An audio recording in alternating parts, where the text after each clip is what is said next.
Berjuanglah wahai Ansarullah dengan mahkamah daulah Islamiyah. Berkorbanlah wahai yang beriman dengan harta dan segenap kepunyaan. Bergeraklah ke gerbang jasa.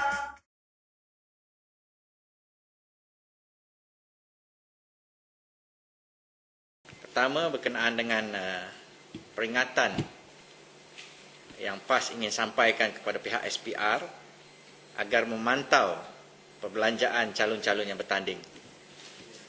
Kalau kita melihat menurut Seksyen 19(1)A dan B, ya, Akta Kesalahan Pilihan Raya 1950, calon-calon yang bertanding dalam pilihan raya umum hendaklah berbelanja tidak melebihi had yang ditetapkan, iaitu untuk calon parlimen RM200,000, calon Dewan Undangan Negeri RM100,000. That is the law. Jadi sehubungan dengan itu, PAS mendesak pihak SPR selaku pengurus yang mengurus dan mengendalikan pilihan raya ini agar membuat pemantauan dengan harapan tidak ada mana-mana calon atau parti yang melanggar dan tidak mempedulikan peruntukan seksyen ini yang merupakan satu kesalahan pilihan raya di bawah akta tersebut. Kita PAS memerhatikan yang Barisan Nasional kini dengan begitu galak dan gairah sedang menempatkan iklan-iklan parti mereka di semua saluran media yang ada, termasuklah radio, televisyen dan akhbar-akhbar tempatan. Lebih hebat lagi dalam pilihan raya umum kali ini. Jadi sudah pastilah kos iklan-iklan ini pada satu hari sahaja mampu mencecah jutaan ringgit kerana ianya disiarkan di peringkat nasional. Ya, semua akhbar media perdana, semua radio, stesen radio swasta dan radio milik kerajaan, dan semua stesen televisyen termasuk Astro. Jadi PAS mahu memberi ingat kepada pihak SPR bahawa bilangan kerusi Parlimen 222.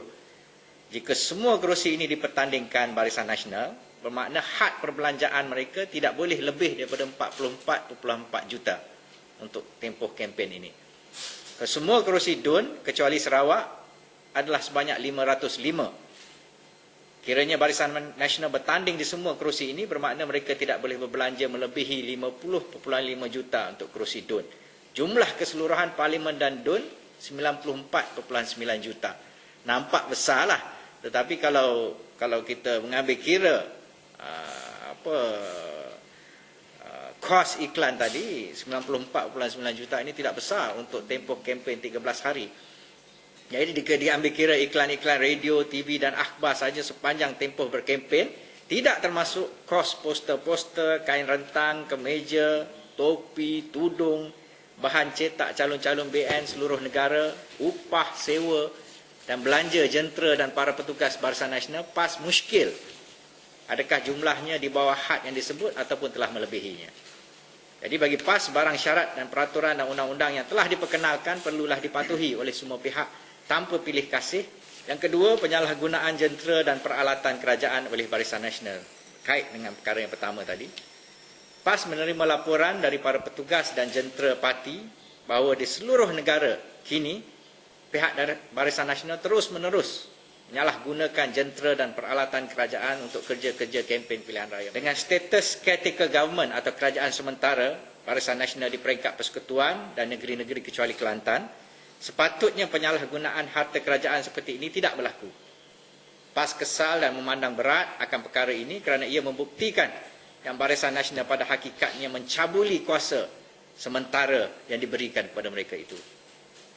Antara negeri yang paling banyak menyaksikan penyalahgunaan ini adalah di negeri Kelantan, di mana seluruh jentera dan peralatan kerajaan persekutuan, khasnya dari Kementerian Pelajaran dan Kementerian Pendidikan Tinggi, termasuklah Jabatan Perdana Menteri, terang-terangan diperalatkan untuk kepentingan Barisan Nasional.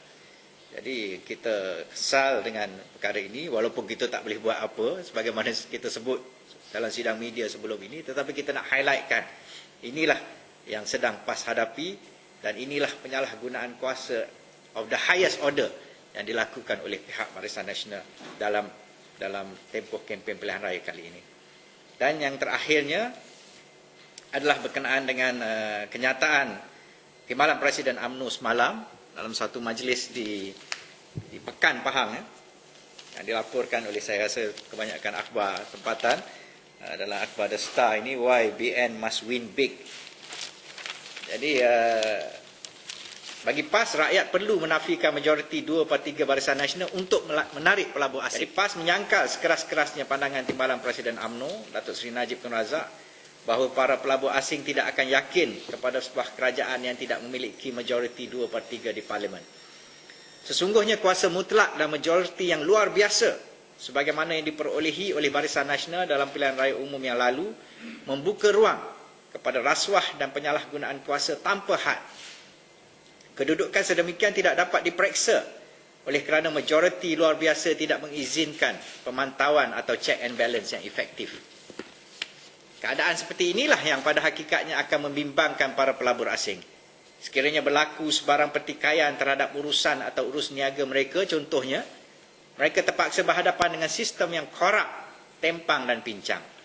Sedangkan apabila ada suara pembangkang yang kuat, dan kerajaan pula dinafikan majoriti 2/3, maka ketika itu seluruh pentadbiran dan pengurusan negara dipantau dengan lebih berkesan sehingga tidak memberi ruang kepada salah guna kuasa atau rasuah oleh mana-mana pihak.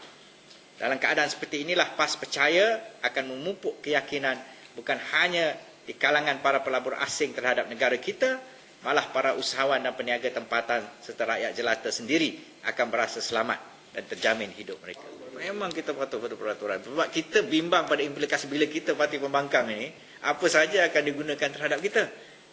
Macam kita sebut hari pertama tu, hari pasal berkenaan dengan duty stamp yang dimatikan. Mereka mungkin ada jaminan lah sebab SPR tu berpihak pada mereka. Tapi kita ni kalau tak buat.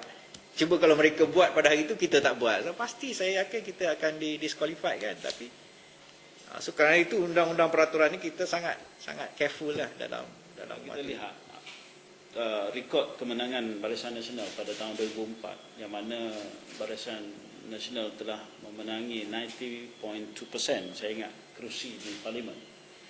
Dan kesannya apabila mandat besar diberikan oleh rakyat kepada Barisan Nasional, kita lihat bagaimana sesi pemerintahan daripada tahun 2004 sehingga sekarang berlaku begitu banyak rasuah, begitu banyak penyalahgunaan dana rakyat, dan pemberian kontrak-kontrak kerajaan yang diragui.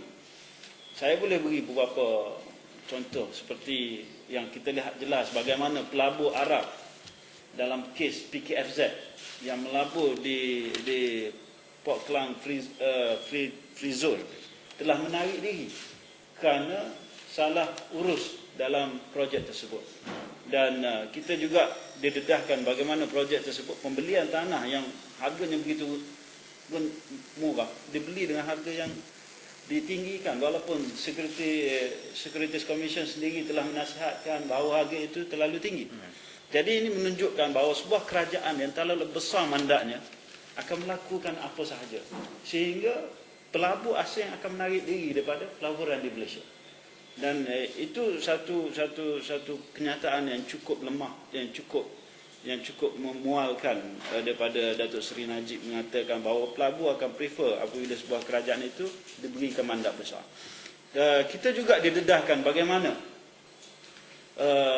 isu kehakiman, kedudukan, kewibawaan kehakiman kita menurun disebabkan oleh kontrol ataupun kawalan kerajaan ke atas badan kehakiman. Dan ini juga merupakan satu faktor besar apabila pelabur ingin membuat keputusan untuk melabur dalam mana-mana negara. Kerana apabila pelabur nak melabur dalam mana-mana negara, dia akan melihat worst case scenario.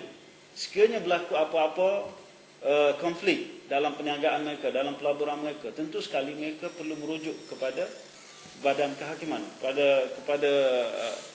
kepada legal resort to legal solution. Dan apabila sebuah negara itu tidak mempunyai badan kehakiman yang independen, yang bebas, tentu sekali pelabur asing tidak akan melabur dalam negara tersebut.